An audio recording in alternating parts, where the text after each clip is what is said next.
ഇപ്പോൾ കിട്ടിയ വാർത്തയിലേക്ക്. എറണാകുളം പെരുമ്പാവൂരിൽ കൊല്ലപ്പെട്ട നിയമവിദ്യാർത്ഥിനി ജിഷയുടെ അമ്മ രാജേശ്വരി അന്തരിച്ചു.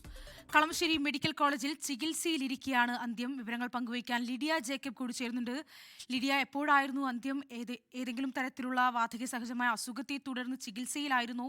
വിവരങ്ങൾ എങ്ങനെയാണ്? പ്രതിനിധി അല്പം മുമ്പാണ് രാജേശ്വരി അന്തരിച്ചത്. 2016 പെരുമ്പാവൂരിൽ കൊല്ലപ്പെട്ട ജിഷയുടെ ബലാത്സംഗം ചെയ്ത് കൊല്ലപ്പെട്ട ജിഷയുടെ അമ്മ രാജേശ്വരിയാണ് അല്പം മുമ്പ് കളമശ്ശേരി മെഡിക്കൽ കോളേജിൽ വെച്ച് അന്തരിച്ചത്. ഏകദേശം ഒരു 10 ദിവസമായി വാർദ്ധക്യ സഹജമായ അസുഖങ്ങളെ തുടർന്ന് കളമശ്ശേരി മെഡിക്കൽ കോളേജിൽ ചികിത്സയിലായിരുന്നു. അങ്ങനെ ചികിത്സയിലിരിക്കെയാണ് അല്പം മുമ്പ് അന്ത്യം സംഭവിച്ചിരിക്കുന്നത്. മൃതദേഹം നാളെ രാവിലെ 10 മണിക്ക് മുടക്കുഴ ഐമുറിയിലെ വീട്ടിലെത്തിക്കും. മരണാനന്തര ചടങ്ങുകൾക്ക് ശേഷം പെരുമ്പാവൂർ തന്നെയുള്ള ശ്മശാനത്തിലാണ് സംസ്കാരം ഉണ്ടാവുക.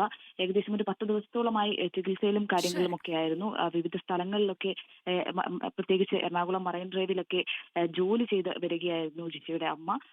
സാഹചര്യത്തിൽ ഇത്തരത്തിൽ അസുഖത്തെ തുടർന്ന് കളമശ്ശേരി മെഡിക്കൽ കോളേജിൽ പ്രവേശിപ്പിക്കുകയും തുടർന്ന് ഇന്ന് അല്പസമയം മുൻപ് അന്തരിക്കുകയുമായിരുന്നു. ശരി. എറണാകുളം പെരുമ്പാവൂരിൽ കൊല്ലപ്പെട്ട നിയമവിദ്യാർത്ഥിനി ജിഷയുടെ അമ്മ രാജേശ്വരി അന്തരിച്ചു. വാർദ്ധക്യ സഹജമായ അസുഖത്തെ തുടർന്ന് ചികിത്സയിലിരിക്കെയാണ് അന്ത്യം. കൊച്ചിയിൽ നിന്ന് ലിഡിയ ജേക്കബാണ് വിവരങ്ങൾ പങ്കുവച്ചത്.